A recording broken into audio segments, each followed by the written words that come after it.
So using DeepSeek, what you can also do is translate out contents as you like. So to do that, I'm going to go around onto this particular article that I have about quantum computers. So let me just press Ctrl C right here to copy it out, and I'm going to press Ctrl V to paste it.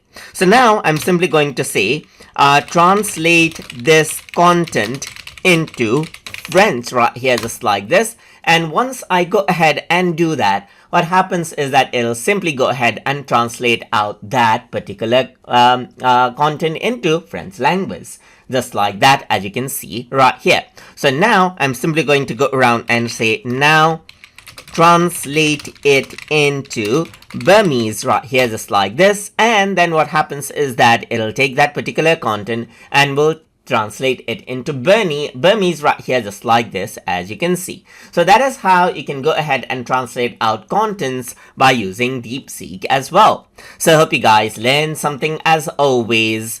And as always, please like, comment, share, and subscribe.